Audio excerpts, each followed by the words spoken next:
Olá pessoal, então vamos começar esse vídeo aí falando um pouco sobre o princípio da incerteza de Heisenberg, ok? Então, ele pode ser mais bem aprofundado e apreciado de forma mais formal depois que a gente introduzir mecânica quântica, equações de Schrödinger, valores esperados, certo? E incertezas associadas aos desvios padrões das medidas, ok? Então esse aí, vamos dizer, é o caminho mais formalizado dessas quantidades, aí, dessa apresentação desse conteúdo, tudo bem? O que eu quero fazer por enquanto, aqui nesse vídeo, é apresentar de forma bem por cima para vocês começarem a distinguir, né, coisas que antes eram verdade na física clássica, né, devido às aproximações que são feitas, ok? E as previsões da teoria, tá? E que de fato foi quebrado quando você chegou na realidade quântica, né? Então, quando você vai ver os pormenores, né? De fato, algumas dessas previsões, desses esquemas mentais da teoria newtoniana não verificam-se serem falsos, ok? Então, antes de mais nada, vamos tentar contextualizar um pouco a ideia de incerteza, a ideia de estatística, né? Isso aí não é uma ideia completamente alheia à mecânica quântica, tá? Então eu cito o exemplo aqui da mecânica estatística. Mecânica estatística. É inclusive uma das cadeiras de pós que vocês podem fazer como optativa, serve para o minor, engenharia física e tal. A mecânica estatística, né? Basicamente, ela se preocupa em estudar sistemas com muitos corpos, né? Tal que você não consegue medir a posição, a velocidade, o estágio de todas as partículas de forma simultânea por uma incapacidade técnica. Tá? Então isso é importante falar. Então imagina que você tem, certo, um, um recipiente, tá? E você tem aqui as partículas aqui, tá? E você colocou um obstáculo aqui, uma membrana. Vamos tentar tirar isso aí e fazer uma coisa melhor. Você tinha uma membrana aqui, uma portinha. Aí você tem as partículas aqui e tal, né? Com um determinado volume, uma temperatura, né? E aí essas partículas a gente pode tentar modelar como bolinhas, né? Que interagem por choque umas com as outras, choques elásticos com a parede. A gente pode desprezar, se a gente quiser um modelo do gás ideal, interação uma com a outra à distância, né? A gente pode colocar um modelo de Van der Waals, né? Um gás de Van der Waals e incluir isso de alguma maneira, enfim. Isso aí pouco me importa por enquanto. O fato é que, a princípio, a gente pode tentar usar a mecânica, né? Para tentar estudar esse tipo de sistema. E no limite clássico, a gente esperaria que, se eu tenho o conjunto de posições de cada partícula I e tenho o momento de cada partícula I, né?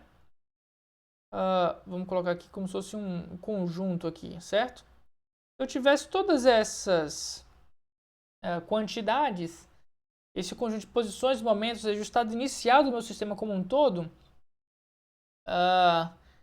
eu poderia escrevê-lo completamente, mas a princípio, gente, a gente não precisa para escrever um gás saber de toda essa informação, né? A gente se contenta, no geral, saber como a temperatura é modificada nessa expansão, por exemplo, essa expansão livre, né? Qual que é a temperatura que está associada de alguma maneira a uma energia cinética média, né? Qual que é a pressão desse sistema que está associado aos choques com as paredes, né? O volume, né? A gente sabe que naturalmente, né? Por uma questão até de entropia, quando a gente tira essa membrana, as partículas tendem a se espalhar por todo o volume, certo? Então, essas grandezas macroscópicas, temperatura, pressão, volume, energia interna, elas não precisam de toda essa informação das condições iniciais do clima como um todo, né? Então é natural, né, para esses sistemas de muitos corpos, certos comportamentos médios, comportamentos esperados, tá? Então, na mecânica estatística, gente, que faz parte da mecânica clássica, a gente tem essa ideia de estatística, mas é uma ideia devido à nossa ignorância, né? E as estatísticas, nesse contexto, correspondem a médias de vários eventos, né? Então, você tira aí médias globais, um certo condensado de vários estados microscópicos, você tira uma estatística global, tá? Então, de grandezas microscópicas, nós tiramos estatísticas macroscópicas. É isso que a gente está fazendo em mecânica estatística, tá? Então, de forma geral, na mecânica quântica, né? Na mecânica clássica, então, na mecânica clássica,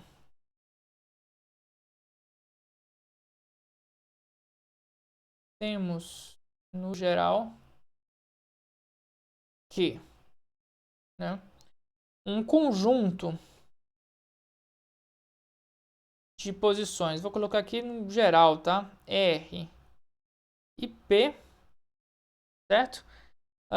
Isso aí, basicamente, se você sabe as condições iniciais e você sabe as leis que regem esses movimentos, ou seja, segunda lei de Newton, lei de Coulomb, lei gravitacional de Newton e tal, né? E você tem a dinâmica,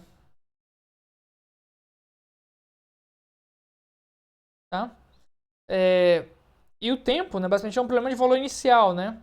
Então, problema aqui de valor inicial, você vai ter, né? Dadas as condições iniciais, R0 e P0, de todos os corpos envolvidos, né? Você vai ter um RF e um PF final.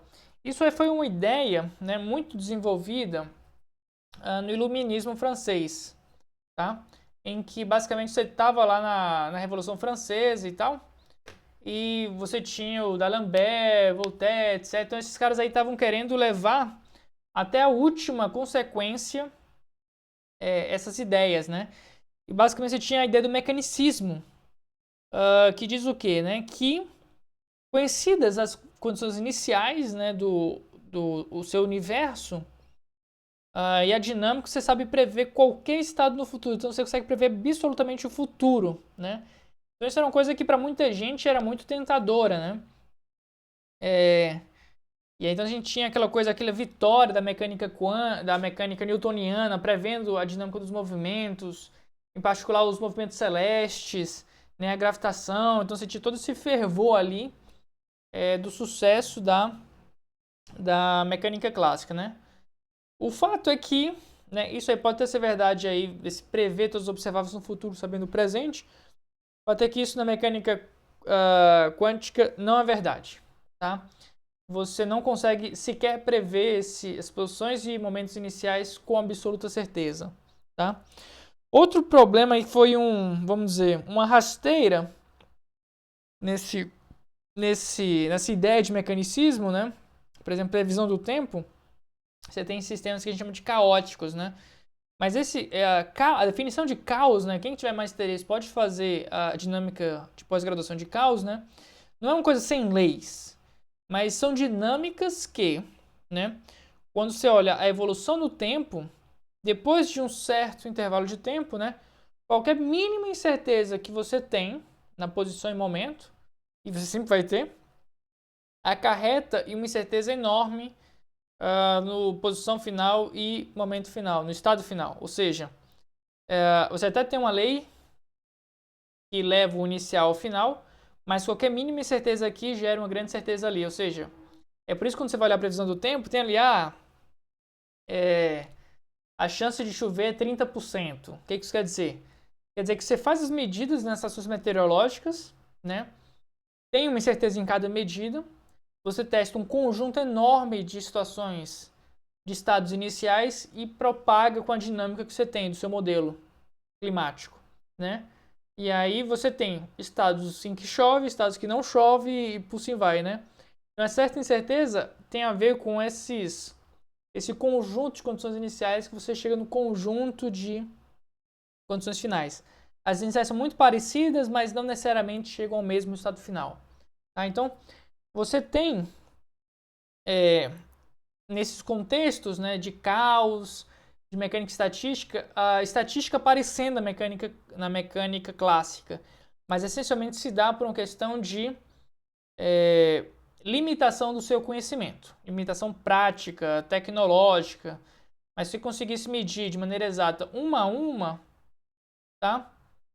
Você não teria esse problema, tudo bem? Então isso aí é como a estatística aparece na mecânica clássica, tá? Isso aí vai mudar agora com o princípio da certeza mecânica quântica, né? Então o princípio da certeza de Heisenberg, basicamente ele vai te dizer o seguinte, que não é possível saber simultaneamente a posição e o momento, né, a velocidade dos objetos, ok?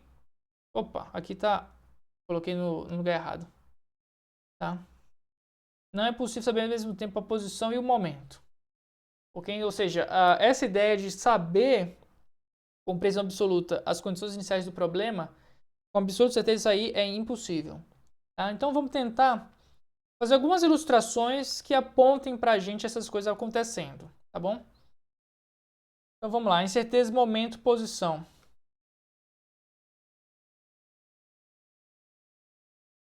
Incerteza, momento, posição. Então, basicamente, vamos imaginar o seguinte, tá? Eu quero localizar uma partícula e gostaria de saber informações a respeito do momento dela. Então, isso aqui é o nosso corpo. Tá? Então, é o nosso corpo que nós queremos investigar com partícula, né? Como é que você faz para medir, né, a posição ou o momento dessa partícula? Basicamente, olha só, você pode, né, expor esse corpo à luz, onda eletromagnética. E basicamente assim que a gente vê as coisas, tá? Eu vejo uma lâmpada, eu vejo um computador e tal, por quê? Porque a luz bate, incide sobre ele, reflete, isso aí vai pro meu olho e basicamente então o modo com que a luz reflete nesse corpo me dá informações que eu consigo vê-lo, que eu consigo medir a posição dele. Ou seja, basicamente, o modo com que a luz interage ou se espalha com o corpo me dá a posição desse corpo, né? Ou seja, a luz, se ela pudesse vir aqui e ela difratasse, né, interagindo aqui com esse corpo, basicamente isso me dá a posição dele, né? Então, vamos tentar aqui fazer algum esboço que a gente pode pensar aqui. Então, se a gente quiser medir, vou colocar aqui um dimensional, tá? Eu quero medir x, tá? E essa luz aqui tem um certo lambda, tá? Qual que é o limite de resolução da posição? Basicamente, se eu quero medir x, né, a minha incerteza de posição está basicamente ligado ao meu comprimento de onda, né? Tal que, se eu medir, né, se eu usar um lambda menor, eu vou ter um comprimento de onda menor e, portanto, eu vou ter uma menor incerteza da minha posição. Basicamente é isso, né? Então, a resolução espacial da sua medida, né, precisando de microscopia, certo? De qualquer tipo, microscopia óptica, microscopia eletrônica, enfim, né? O ΔX está bastante ligado ao lambda, né? O problema é que, se eu pensar em medir aqui, medir o Px, né? O que acontece? Quando eu incido a sua luz, né? Ela vai incidir aqui e vai jogar, né? Basicamente o corpo para outro lugar, né? Por quê? Porque ele pode absorver a luz, né? Então, o momento da luz, né? O PF H sobre lambda. Ou seja, se o lambda cai, basicamente o momento que você vai incidir, né, ele aumenta. E, portanto, a sua medida de posição vai interferir na medida de momento. Porque eu tenho uma interação ali, luz com corpo, né? Ou seja, eu vou ter uma transferência de momento com o corpo, e se eu medir posteriormente, né, o momento desse corpo, ele vai estar contaminado com o momento da luz que eu incidi sobre ele, tá? Então, isso aí, por enquanto, assim, isso não é uma demonstração, mas é um efeito que mostra, né, como a posição e o momento podem interferir um com o outro, tá? Então, basicamente, se o lambda diminui, o ΔX diminui, mas o momento, né, do fóton está associado ao ΔPx aqui, né, do corpo, né, ele aumenta, tá? Então, o limite acessível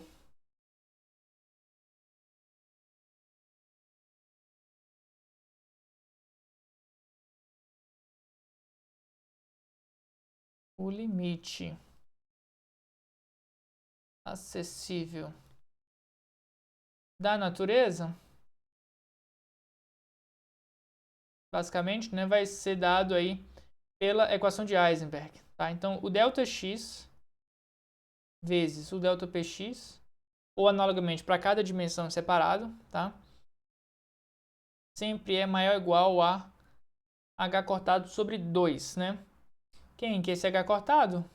A gente chama de constante de Planck reduzida. Basicamente é a constante de Planck dividida por 2π. Por que h cortado sobre 2? Por que não h? Por que não h sobre 2, etc. Para provar isso, gente, a gente precisa partir para a mecânica quântica toda formal e deduzir isso com mecânica quântica com valores esperados e tal. Basicamente isso tem a ver com o fato de matrizes de dois operadores não comutarem, né? Isso implica que você não consegue medir os dois ao mesmo tempo. Mas eu vou deixar isso para o futuro, para quem quiser fazer um curso de mecânica quântica mais aprofundado, certo? Basicamente isso aí vai dar para a gente então, né, esse limite acessível, né, das suas medidas, né, qual que é o máximo de pressão que você pode obter, tá? Isso aí para medida, momento, posição, né? Existe outra, deixa eu ver como eu coloquei aqui. Deixa eu colocar aqui com uma setinha, né?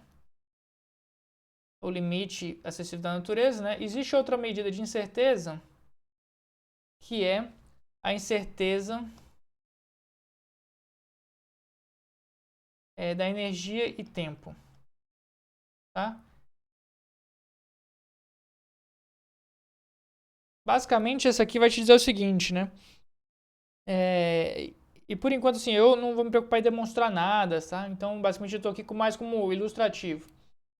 A sua incerteza, né, da energia de um sistema está relacionada com o intervalo de tempo que você pode medi-lo. Tá? Então, essa aqui se expressa como sendo o seguinte: ΔE, né, ou seja, a incerteza da energia de um estado, está relacionada aí com o tempo disponível que você tem para realizar essa medida. Ou seja, quanto mais tempo você tem disponível, ou seja, quanto mais estável for aquele estado, né, mais precisão você tem. Isso aí também é maior ou igual a h cortado sobre 2. Ok? Se você quiser agora alguma coisa para se confortar, para não ter isso simplesmente jogado no meio do nada, vamos tentar pensar numa partícula. Tá? A gente vê essa expressão aqui surgindo naturalmente. Tá? Mas reforçando que não é uma demonstração. Então, uma ilustração para a partícula. Para uma partícula. Tá? Imagina que eu tenho aqui uma energia com uma certa variação. Isso aí se reflete uma coisa do tipo uma incerteza de P ao quadrado sobre 2m, né? Se eu fizer uma certa derivação aí, né, implícita, isso aí vai ter eu vou colocar em unidimensional, tá bom? Vou derivar aqui, então vai ficar 2px ΔPx, o 2 cancela com 2. Basicamente vou ter um px delta Px sobre m, tá? O 2 aqui tem uma certa derivação aqui, vai ser 2p delta p, né? Vou colocar logo esse cara aqui, cancelo, fica explícito aqui. Tá? E quem que é o meu delta x, né? Meu delta x, ele vai ser o meu px vezes uma quantidade de tempo que demora essa medida, né? Quanto mais tempo essa medida dura, né? Lembra que você está medindo a energia, né? Você não sabe direito onde está a sua posição, certo? Então, o que acontece se a gente tentar substituir o ΔX aqui e o ΔPX aqui? Vamos tentar então desenvolver esse negócio. Vamos lá.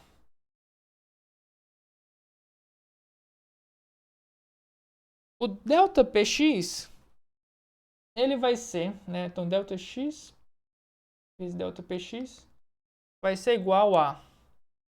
o ΔX é PX... Px vezes ΔT, certo? E quem que é o ΔPX vai ser ΔE vezes m sobre Px. Confere esse negócio, gente? Ou eu esqueci de alguma coisa? ΔPX... não, desculpa. Aqui tem um sobre m. Porque é velocidade, né? Então, aqui tem um sobre m. Beleza. Ótimo. ΔPX aqui. Aí olha só como as coisas se casam aqui, olha só. Esse m corta com m, px corta com px, né? E para esse caso aí, de uma medida simultânea de tempo, de energia durante o intervalo de tempo de uma partícula, esse ΔX e ΔPX refletem-se em ΔE vezes ΔT disponível para medida.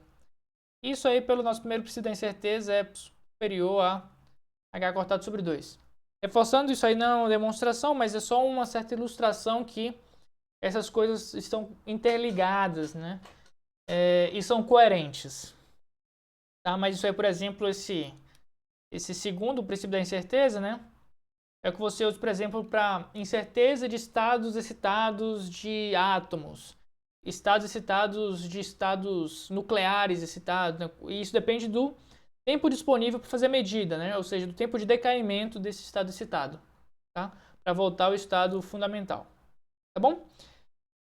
Então, moral da história, né?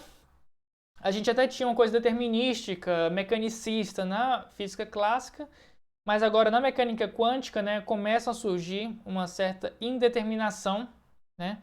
Não se consegue saber de tudo ao mesmo tempo, tá? Então existe um limite ali do cognoscível, bom? Então são coisas aí que a gente vai lidar aí com isso aos poucos e no vídeo que vem eu mostro alguns exemplos de como você pode aplicar o princípio da incerteza de Heisenberg em algumas questões, tá bom? Um grande abraço e até mais.